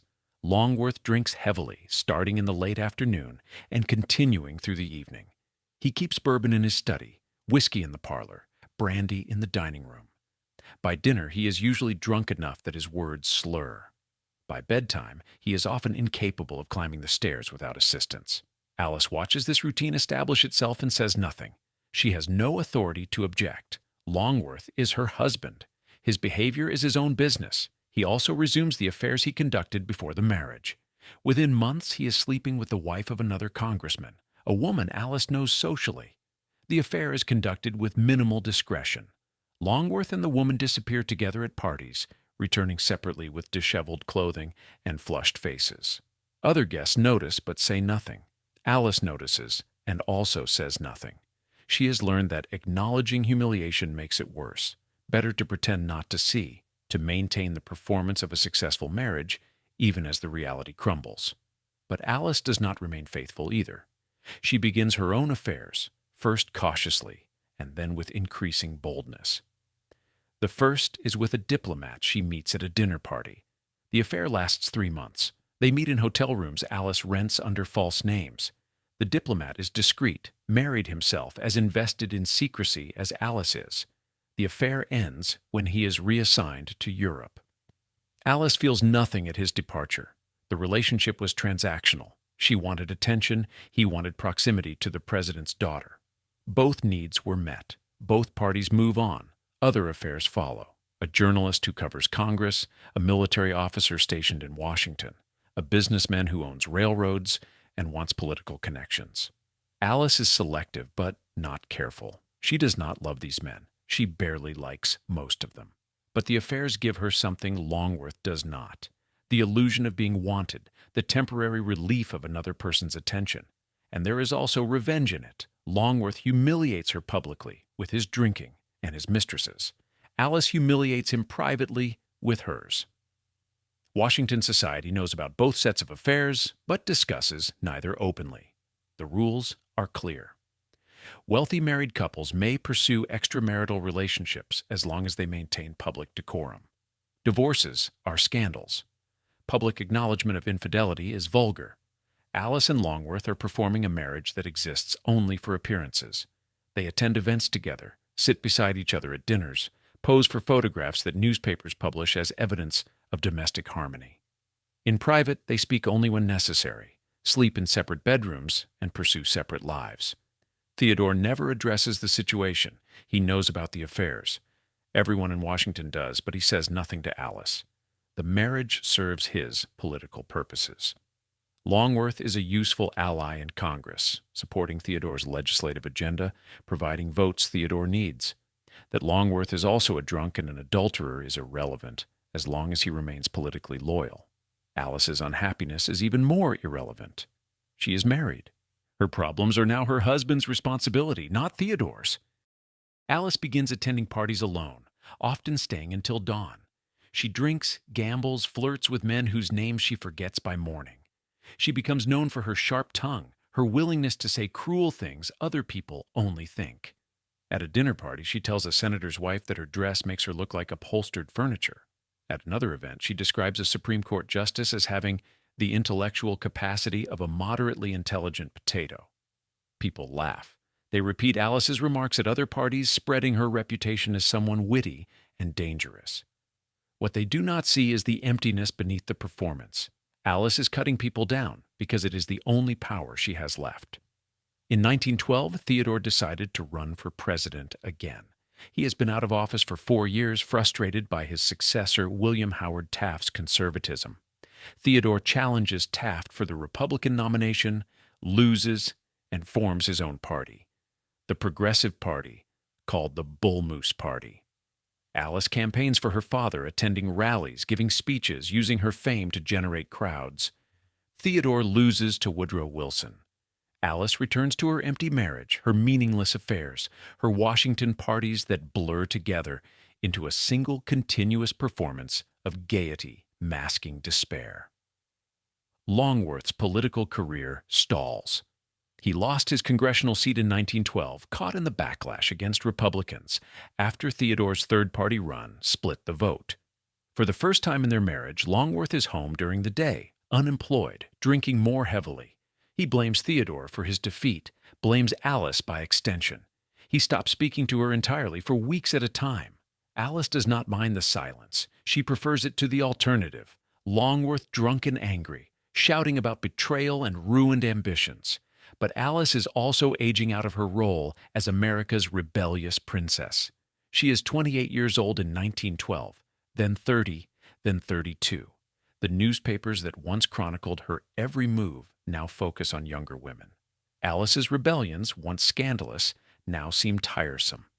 The stunts that made her famous, the smoking, the gambling, the late nights, are behaviors expected of younger women in the 1920s. Alice is no longer shocking. She is simply a woman in an unhappy marriage, conducting affairs that everyone knows about but no one discusses, growing older in a city that values youth and novelty. She also watches her half-siblings grow into adulthood and receive the affection Theodore never gave her. Theodore Jr. becomes his father's clear favorite, groomed for political leadership, praised constantly. Kermit is indulged, allowed to travel and hunt and pursue adventures. Ethel marries well and receives Theodore's tearful approval. Archibald and Quentin are still young, but already clearly beloved. Alice attends family gatherings at Sagamore Hill and sees what she has always known, that Theodore is capable of loving his children, just not her. The knowledge does not hurt anymore. It is simply a fact she carries, like her name or her eye color, immutable and meaningless. In 1918, Quentin was killed in World War I, shot down over France while flying a combat mission. He is 20 years old. Theodore is devastated. He ages visibly in the months following Quentin's death, his vigor draining away. Alice attends the memorial service and watches her father weep publicly. She feels nothing. Quentin was kind to her when they were children, but they were never close. And Theodore's grief, while genuine, is also a performance. He speaks at length about Quentin's courage, his sacrifice, his embodiment of American ideals. The speeches make Quentin's death meaningful, purposeful, part of a larger narrative about national character. Alice listens and recognizes the technique. Theodore is doing what he always does, shaping reality to serve his needs, turning private pain into public inspiration. Theodore died in January 1919 in his sleep at Sagamore Hill. He is 60 years old. Alice receives a telegram informing her of his death. She reads it, sets it aside, and continues with her day. She attends the funeral at Oyster Bay, wearing black, standing with her half-siblings during the service. Reporters photograph her. She looks appropriately sorrowful. Inside, she feels a curious blankness. Her father is dead. The man who could not stand to look at her, who abandoned her as an infant, who arranged her marriage to serve his political interests. He is gone. Alice tries to summon grief and cannot. She tries to summon relief and cannot find that either. Theodore's death changes nothing. He was absent from her life long before he stopped breathing. Longworth won back his congressional seat in 1914 and held it for the next 17 years. His career recovers. He becomes a powerful figure in the House of Representatives, eventually serving as Speaker. Alice's role is to support this career, to host dinners for his political allies, to appear at his side during important votes, to smile for photographers. She performs these duties adequately but without enthusiasm. The marriage is openly hollow by this point. Everyone knows Longworth drinks. Everyone knows both partners have affairs. But the performance continues because neither has a reason to end it. Divorce would be scandalous, expensive, and pointless. Better to maintain the facade and live separate lives within the same house. But Alice is also conducting one affair that is different from the others. In 1916, she met William Borah, a senator from Idaho. Borah is 51 years old, married, a powerful figure in Republican politics. He is also intelligent in a way that Alice finds rare. He reads widely, discusses ideas seriously, treats Alice as someone capable of complex thought. Their affair begins intellectually, long conversations about politics and literature, and becomes physical gradually. Unlike Alice's other affairs, which are brief and transactional, her relationship with Borah lasts years. They meet regularly, often at Alice's house when Longworth is away. The affair is an open secret in Washington, discussed in whispers but never publicly acknowledged. In 1924, Alice discovers she is pregnant. She is 40 years old. She has been married to Longworth for 18 years and has never conceived. But the child is not Longworth's. It is Borah's. Alice knows this with certainty. She has not slept with her husband in over a year.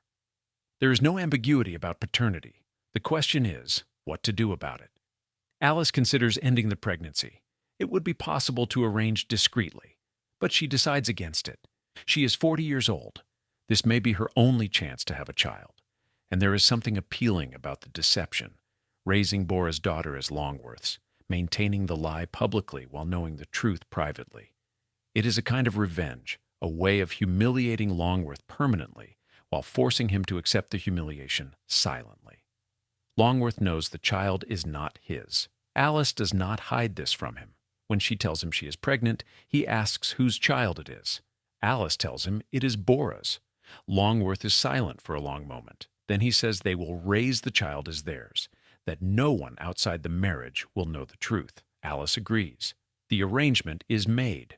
They will perform parenthood the way they have performed marriage, adequately, publicly, and without affection. Paulina Longworth was born on February 14, 1925, at the Massachusetts Avenue house. The delivery is difficult. Alice is 40 years old, older than most first-time mothers, and the labor lasts 18 hours. A doctor and 2 nurses attend. Longworth is not present.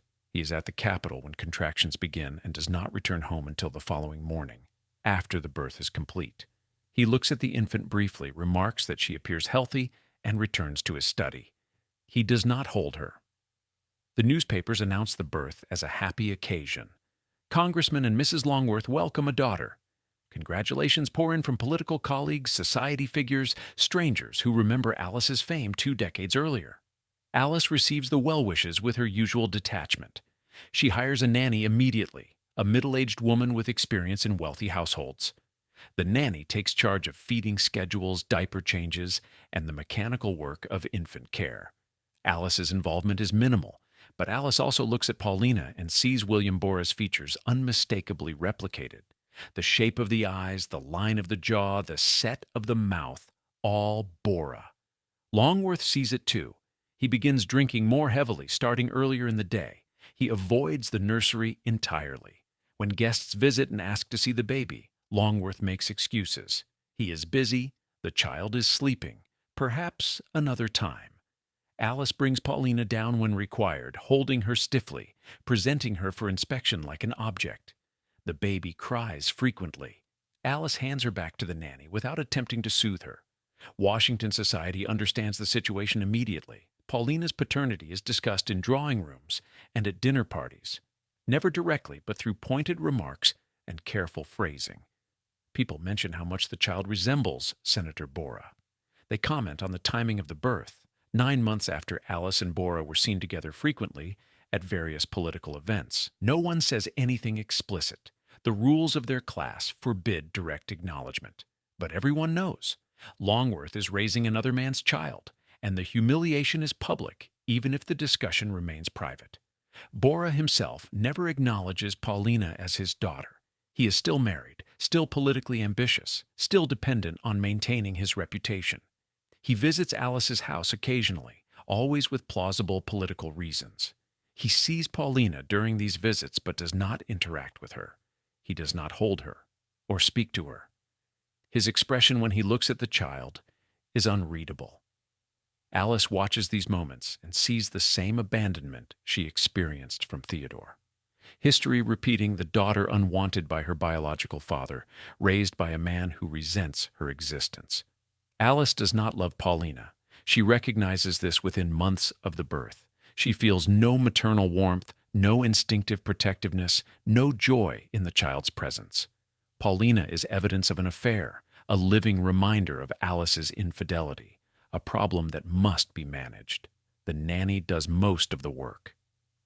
Alice appears when socially necessary, for photographs, for visits from family members, for the occasional public outing designed to demonstrate normal family life.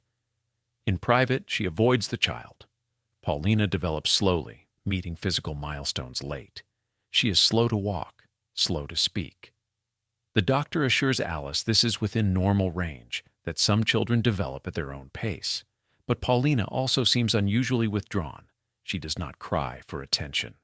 She does not reach for her mother or the nanny.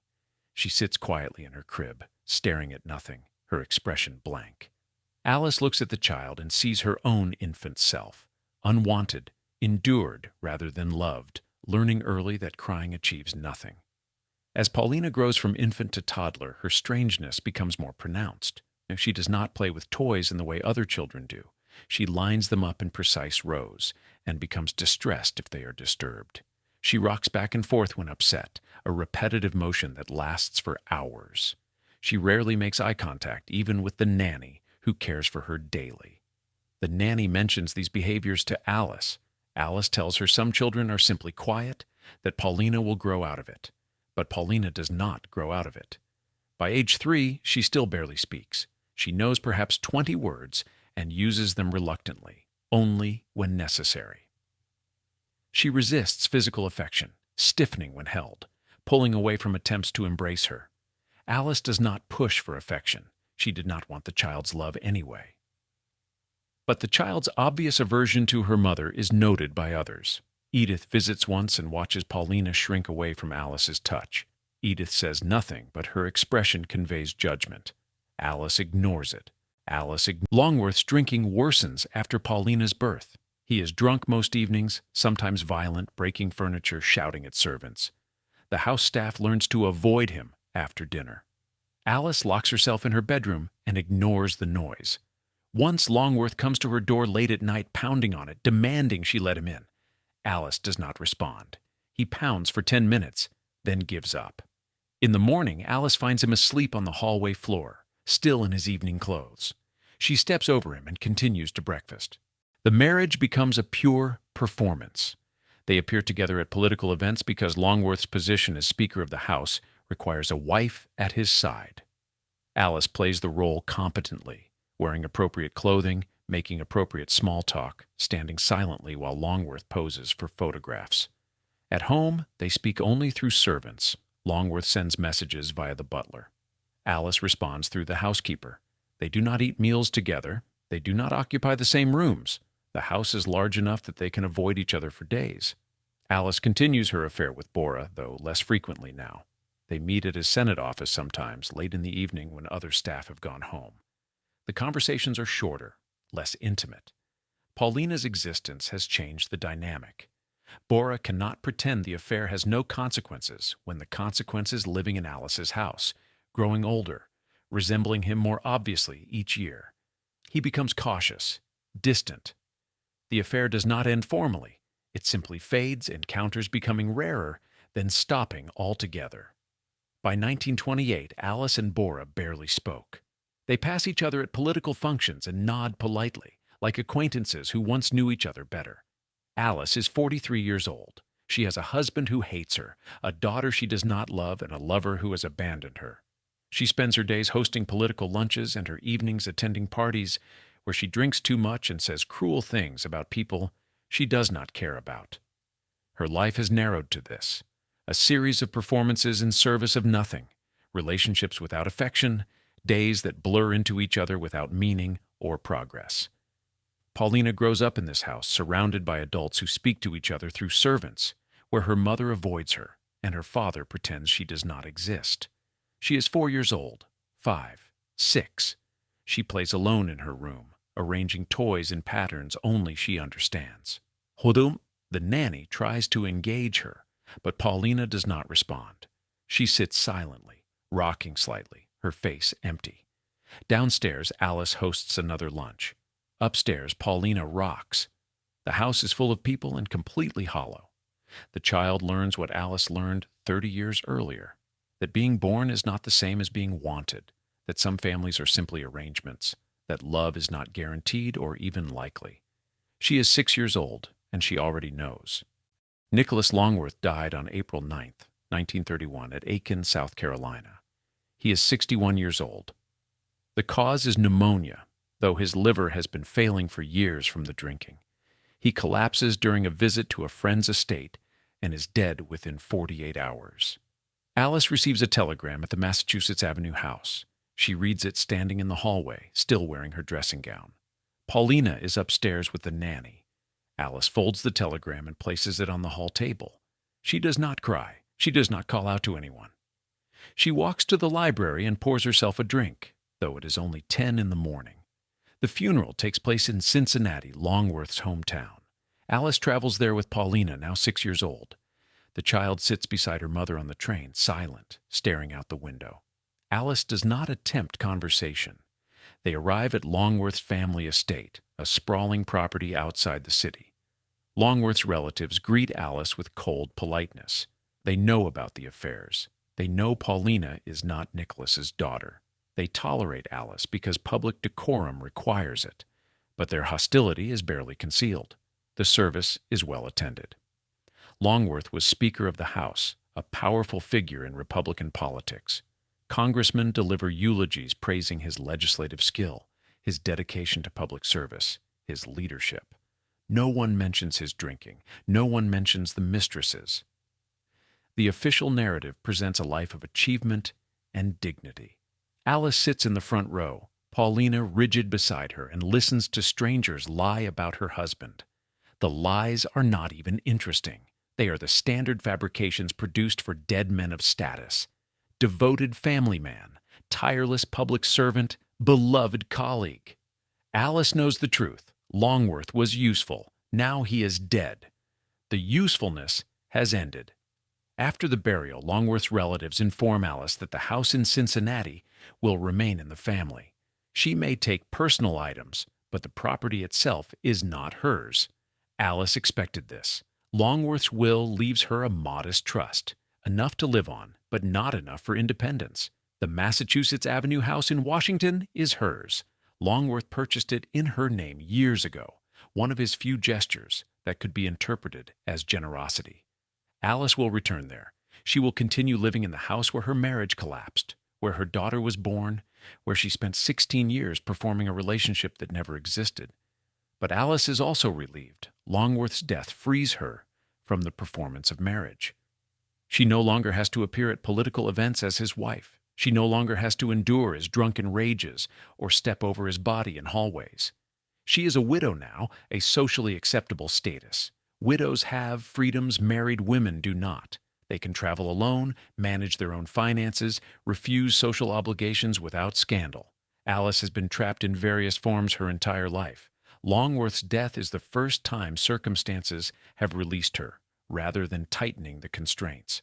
She returns to Washington and discovers she has no purpose. For 16 years, her life was structured around Longworth's career. The dinners she hosted, the political alliances she maintained, the appearances required of a speaker's wife. With Longworth dead, these obligations evaporate. Alice wakes each morning with nothing required of her. Emptiness should feel like freedom. Instead, it feels like falling. She continues attending parties, but her status has shifted. She is no longer the president's daughter or the speaker's wife. She is simply Alice Longworth, a 47-year-old widow with a strange child and a reputation for cruelty. Society hostesses still invite her. She is famous. Her presence adds cachet to events, but she is no longer essential. Younger women have claimed the attention Alice once commanded. These women are in their 20s, beautiful, connected to current power structures. Alice watches them perform the same tricks she used decades ago and feels ancient. And she also begins to understand that her fame was always borrowed. She was interesting because she was Theodore's daughter, because she married Longworth, because she was connected to men who held power. Without those connections, she is simply a bitter middle-aged woman who says cruel things at parties. The realization arrives slowly, then all at once. At a dinner party in 1932, Alice makes a cutting remark about the hostess's dress. The room goes silent. Someone laughs nervously. Then conversation resumes around her, as if she has not spoken. Alice understands what has happened. She is no longer important enough to insult. The cruelty that once made her fascinating now makes her tiresome. Paulina is 7 years old, 8, 9. She attends a private school in Washington, driven there each morning by a car service Alice has arranged. The school reports that Paulina does not interact with other children. She sits alone during lunch, does not participate in group activities, rarely speaks even when called upon in class. Her academic work is acceptable but mechanical. She completes assignments correctly but shows no curiosity, no engagement. The teacher suggests that Paulina might benefit from evaluation by a specialist. Alice ignores the suggestion. At home, Paulina remains isolated. She spends hours in her room, arranging objects in patterns, rocking when distressed. Alice avoids her. They live in the same house but rarely occupy the same room. Alice eats dinner alone in the dining room. Paulina eats earlier in the kitchen with the cook. When they do encounter each other, passing in hallways, both present when guests visit, neither speaks. Paulina does not seek her mother's attention. Alice does not offer it. The relationship is absent structured as cohabitation. But Alice also watches Paulina sometimes, observing her daughter the way she once observed her half-siblings at Sagamore Hill. She sees a child who has learned not to expect affection, not to cry for help, not to reach for comfort. She sees a child who moves through the house like a ghost trying not to be noticed. Alice recognizes the pattern. She raised Paulina the way she was raised, with material provision but emotional abandonment. The recognition does not produce guilt. Alice does not know how to love this child. She never learned how love works. No one showed her. Bora died in January 1940. Alice reads about it in the newspaper.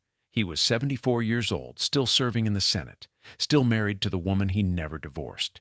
His obituaries describe a distinguished career, a powerful legislator, a man of principle. They do not mention Alice. They do not mention Paulina. Bora's entire relationship with Alice, 2 decades of an affair, a daughter he never acknowledged, is erased from the official record. Alice attends the funeral at the back of the church, wearing a veil. She does not approach the widow. She does not speak to anyone. She watches Bora's coffin being carried out and feels nothing. Another useful man, dead, another connection, severed. Paulina is 15 years old when Bora dies. Alice does not tell her that Bora was her father. The child has been told that Nicholas Longworth was her father, that he died when she was 6, that she should be proud to carry his name. The lie is maintained. Paulina accepts it without question. She does not ask about her father, does not request stories or photographs. She seems unbothered by his absence. Alice wonders sometimes if Paulina understands on some level that the story is false, that the man who raised her, if raised is even the correct word for Longworth's complete avoidance, was not actually her father. But Paulina never asks, and Alice never tells. The 1930s pass. Alice is in her 50s now. Her beauty has faded. She is thin, her face sharp, her eyes cold. She dresses well. She has always understood the power of appearance, but no amount of expensive clothing can disguise what she has become. She is bitter, isolated, known primarily for her cutting remarks and her careful cruelty.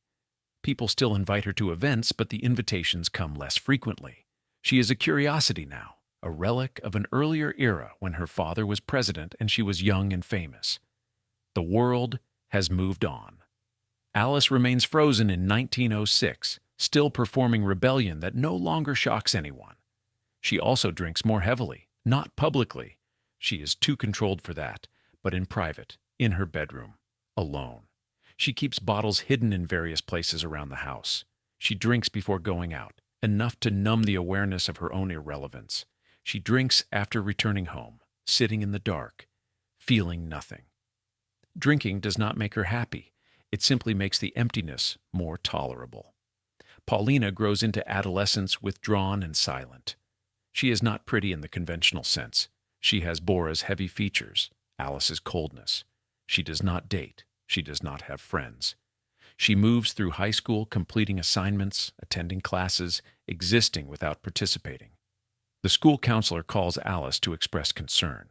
Alice says Paulina has always been quiet, that some children are simply reserved. The counselor suggests therapy. Alice says that will not be necessary. The conversation ends. Nothing changes. Alice was 56 years old in 1940. Her father has been dead for 21 years. Her husband has been dead for 9. Her lover has been dead for months. Paulina is 15, a stranger living in Alice's house. Alice has no career, no close relationships, no purpose beyond attending parties where she is tolerated but not wanted. She has wealth, the trust from Longworth, some income from investments, but wealth cannot purchase meaning. She wakes each morning in the Massachusetts Avenue house and has nothing to do, nowhere required to be, no one expecting her. She is completely free and utterly trapped, a woman whose entire life was structured around performing for others, who no longer care enough to watch. Paulina graduated from high school in 1943 without distinction. Her grades are adequate. She has no particular achievements, no activities listed beneath her photograph in the yearbook. Alice does not attend the graduation ceremony. She has a conflict, she says, though no one asks what it is. Paulina receives her diploma in front of an audience that does not include her mother. At college, Paulina fails. She attends classes irregularly, completes assignments late, or not at all. By the end of the first semester, she is failing 3 courses. The dean writes to Alice expressing concern. Alice writes back saying Paulina will continue. Paulina completes the year barely, then does not return. She moves back to the Massachusetts Avenue house without explanation. She is 19 years old and has no idea what to do with herself. In 1944, Paulina meets Alexander Sturm at a party Alice is hosting. Sturm is 33 years old, 14 years older than Paulina. He is an artist with no money, no family connections, no prospects. But he speaks to Paulina at the party, asks about her interests, listens when she responds. For Paulina, who has spent her entire life being avoided, this basic courtesy feels like love. Within 6 months, Paulina tells Alice she is engaged. Alice looks at Sturm and sees immediately what he is, a man with no prospects marrying a damaged girl for her name and whatever money he imagines she has. Alice could stop this. She could explain to Paulina that Sturm does not love her, that the marriage will be a disaster. But Alice does not stop it. Paulina's happiness does not concern her. They married in 1945 at a small ceremony in the parlor of the Massachusetts Avenue house. Fewer than 20 people attend. Paulina wears a simple dress. The ceremony lasts 10 minutes. Afterward, there is a brief reception. Guests leave quickly. Paulina and Sturm move into an apartment in a neighborhood Alice considers unsuitable. The marriage fails immediately. Sturm continues painting, selling nothing. bringing in no income. Paulina has a small trust from Longworth's estate, enough to pay rent and buy food, but not enough for comfort. Sturm drinks consistently. He becomes irritable when his work goes badly, which is often. He shouts, breaks things, disappears for days without explanation. Paulina endures this silently, believing this is what relationships are. In 1946, Paulina gave birth to a daughter. She names her Joanna. The baby is small, underweight, and colicky. Paulina has no idea how to care for an infant. She feeds Joanna on schedule, changes diapers when necessary, puts her to bed at appropriate times. But she does not hold the baby, except when required. She does not sing to her or speak to her. Joanna cries frequently. Paulina lets her cry. Sturm is uninterested in fatherhood. He barely acknowledges Joanna's existence. When the baby cries at night, he leaves the apartment, returning hours later smelling of alcohol and cheap perfume. Paulina does not ask where he has been. She focuses on keeping Joanna alive, fed, clean, breathing. The work is mechanical. Paulina performs it without feeling. Alice visits the apartment once, 2 months after Joanna's birth. She examines the peeling wallpaper, the furniture that came with the apartment, the single window that faces a brick wall. She holds Joanna briefly, examines her with detached assessment. The baby is thin, her eyes unfocused. Alice hands her back to Paulina and says the apartment is inadequate, that Paulina should move somewhere better. Paulina says they cannot afford it. Alice does not offer money. She leaves after 20 minutes. She does not visit again. In 1951, Sturm died. He is 40 years old. The cause is listed as heart failure, though his liver was destroyed by alcohol. Paulina finds him on the floor of the kitchen, face down, not breathing. Joanna is 5 years old in the next room playing quietly. She does not ask why her father is lying on the floor. Paulina is 26 years old, a widow with a 5-year-old daughter and almost no money. She buries Sturm in a cheap cemetery outside Washington. The funeral is attended by 3 people, Paulina, Joanna, and one of Sturm's drinking companions. Alice does not attend. She sends flowers. Paulina moves back to the Massachusetts Avenue house because she has nowhere else to go. Alice does not object. Paulina and Joanna are given rooms on the 3rd floor, the old servants' quarters. The rooms are small, minimally furnished. Joanna grows up in this house the way Paulina grew up, surrounded by wealth but receiving none of its warmth. Alice ignores the child completely. Paulina barely interacts with her own daughter. Joanna is being raised by women who do not know how to love because they have never loved themselves. Paulina's mental health deteriorated through the 1950s. She develops insomnia, loses weight, stops leaving the house, except when necessary. She sits in her room for days, staring at nothing. Alice notices, but does nothing. Mental illness is shameful, not discussed. In 1955, Paulina attempts suicide for the first time. She takes sleeping pills, more than prescribed. Joanna finds her in the morning unresponsive. The child is 9 years old. An ambulance is summoned. Paulina's stomach is pumped. She survives. No one discusses what happened. Paulina attempts suicide again in 1956. This time, Alice arranges for Paulina to spend 6 weeks in a psychiatric facility. Joanna stays at the Massachusetts Avenue house with Alice, who continues to ignore her. When Paulina returns, she is medicated, moving slowly, her speech slurred. She is 31 years old. She has never been loved. She has a daughter she does not know how to raise, and a mother who wishes she had never been born. On January 27, 1957, Paulina took another overdose. This time, she succeeds. Joanna finds her mother's body in the morning. The child is 10 years old. She has now found 2 bodies, her father's and her mother's. She calls for Alice. Alice comes slowly, climbing the stairs. She looks at Paulina's body, the empty pill bottle on the nightstand. She tells Joanna to go to her room. She calls the police. When they ask if Paulina left a note, Alice says no. Paulina died without explanation, though the explanation is obvious to anyone willing to see it. Joanna Sturm becomes Alice's ward at 10 years old. There is no discussion of alternatives. Paulina had no other family, and Sturm's relatives did not come forward. Joanna remains in the Massachusetts Avenue house because there is nowhere else for her to go. Alice does not want her, but Alice never wanted anyone, and people have lived in her house anyway. The funeral is small. Alice has it conducted quickly, with minimal ceremony. Paulina is buried next to Sturm in the cheap cemetery where Alice refused to attend his service 6 years earlier. This time Alice attends, standing at the graveside in black, Joanna beside her in a dress Alice purchased the day before. Fewer than a dozen people are present. The minister, who never met Paulina, delivers generic remarks about eternal rest. The coffin is lowered. Alice turns away before it reaches the bottom. Joanna watches until the grave is filled. They return to the house. Alice tells Joanna she will continue living on the third floor, in the same room she occupied with her mother. Joanna unpacks nothing. She never packed. Her mother died in the next room, and she is simply continuing to exist in the same space. Alice assigns a housekeeper to ensure the child is fed and sent to school on time. Beyond this, Alice's involvement ends. Joanna learns the rules quickly. She is to be quiet. She is to stay on the third floor unless summoned.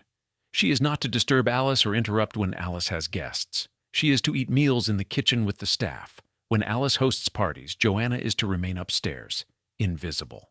Joanna obeys. She has already learned from her mother's life what happens to people who are unwanted. They disappear, either literally or functionally. At school, Joanna tells no one that her mother is dead. When asked about her family, she says she lives with her great-grandmother. She does not mention Paulina. She does not mention that her mother died by suicide, that Joanna found the body, that she has now found 2 bodies before turning 11. These facts are private, shameful, not for sharing. Joanna learns to perform normalcy the way Alice performed throughout her life. But Joanna is profoundly alone. She has no friends. Other children sense something wrong with her. The careful control, the refusal to speak about her family, the way she flinches when touched. She eats lunch by herself, sits at the edge of playgrounds watching other children. She returns each day to the Massachusetts Avenue house, where no one speaks to her. The house is large enough that she and Alice can go days without encountering each other. Alice does not mistreat Joanna in any overt way. She provides food, clothing, and educational expenses. But she does not speak to the child beyond brief instructions. She does not ask about school or friends or how Joanna is adjusting to her mother's death. Alice has never known how to access or express affection. She has nothing to give Joanna except a room in a house and the basic provisions of survival. Joanna understands this. She is 10 years old, then 11, then 12. She watches Alice from a distance and recognizes what her great-grandmother is, a woman so damaged by her own childhood that she has spent 70 years damaging everyone around her in return. Alice was unwanted by Theodore, so Alice did not want Paulina, so Paulina did not want Joanna. The rejection passes down through generations like eye color or bone structure, an inheritance more certain than money. Alice continues her social life as if Joanna does not exist. She hosts luncheons and dinner parties. She attends embassy functions and political events. She is old now, in her 70s, but she remains a figure of interest because of who she was. Theodore Roosevelt's daughter, the woman who was famous for being difficult 60 years ago. People invite her because her name carries history. Alice performs this role competently. She is witty, caustic, willing to say cruel things about public figures. Her mean streak, which alienated people when she was younger, is now considered charming in an elderly woman. But Alice is also increasingly isolated. Her contemporaries are dead. The current generation knows her only as an old woman with a sharp tongue and a famous father. They see the expensive clothing, the well-maintained house, the invitations to important events. They do not see the emptiness beneath. In 1960, Joanna turned 13. She is a quiet, withdrawn adolescent who speaks minimally and avoids eye contact. She does adequately in school but shows no particular interests or talents. She has no friends. She comes home each day, eats dinner alone in the kitchen, and retreats to her room. Alice never asks about her day. Alice watches Joanna sometimes, brief observations when their paths cross. She sees her own childhood replicated in the girl, the careful invisibility, the emotional flatness, the sense of being tolerated but not wanted. Alice recognizes the pattern but does not interrupt it. She does not know how, and perhaps she does not want to. If Joanna suffers the way Alice suffered, then Alice's suffering was not unique. If this damage passes through generations, then Alice is not solely responsible for Paulina's suicide or Joanna's isolation. But there are moments when Alice almost reaches for connection. Once she finds Joanna reading in the library. Alice pauses in the doorway. She could ask what Joanna is reading. She could sit down and speak to her. For a moment, the possibility exists. Then Alice continues walking. The moment passes. Joanna does not look up. Whatever chance existed dissolves. Joanna also begins to understand her family's history in fragments. She finds old newspapers in the library, articles about Alice from the 1900s. She sees photographs of her great-grandmother as a young woman, beautiful, defiant, famous. She reads about Princess Alice, about smoking and the gambling. The articles present this as a charming rebellion. Joanna understands differently.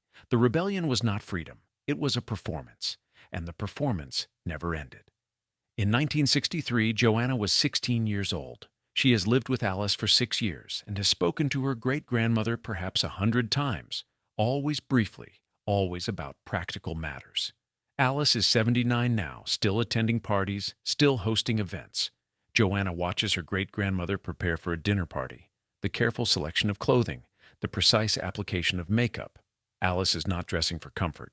She is dressing for effect, to remind people who she is, or more accurately, who she was. Joanna falls asleep to the sounds of the party continuing below.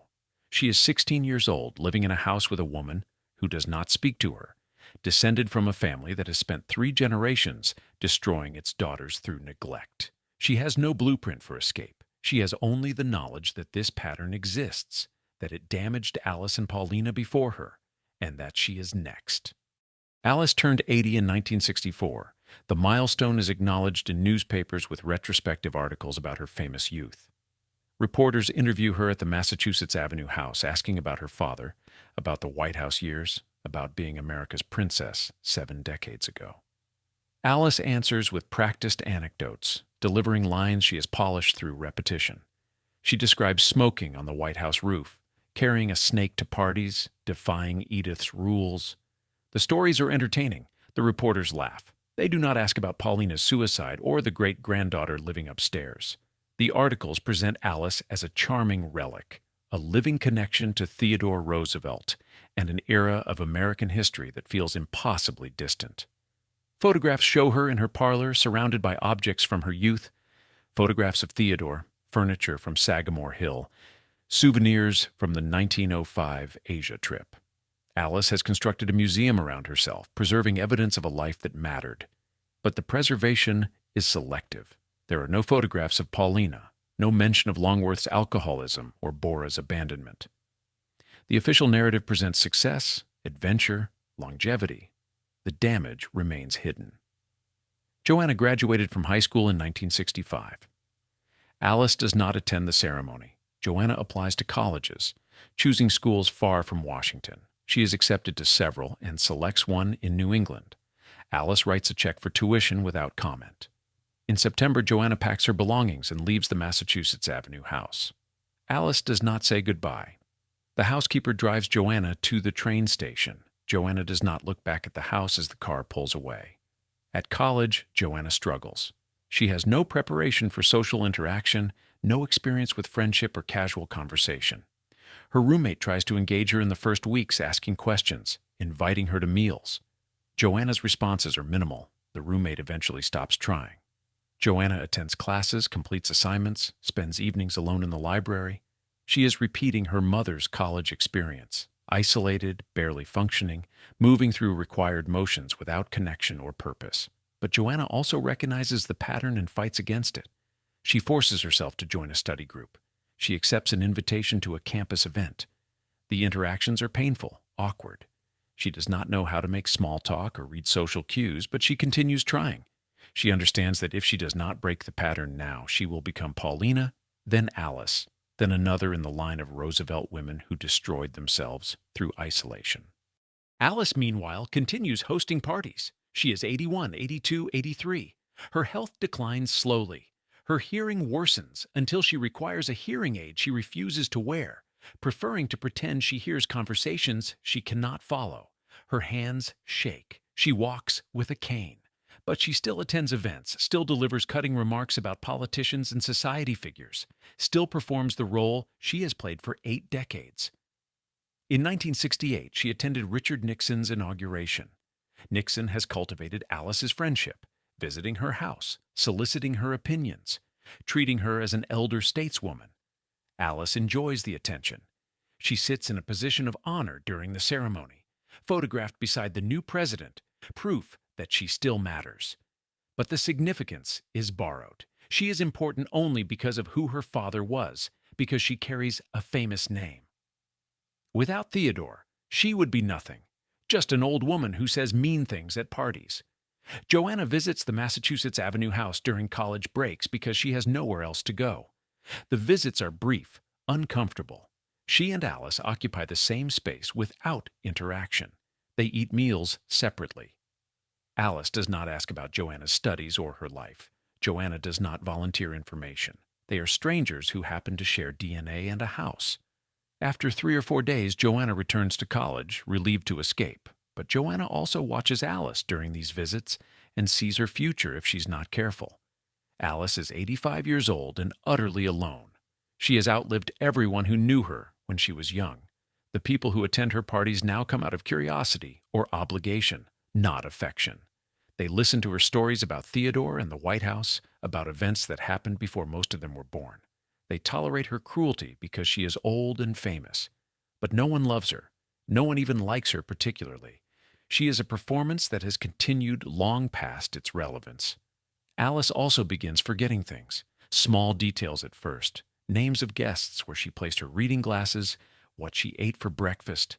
The forgetting accelerates. She repeats stories she told 10 minutes earlier.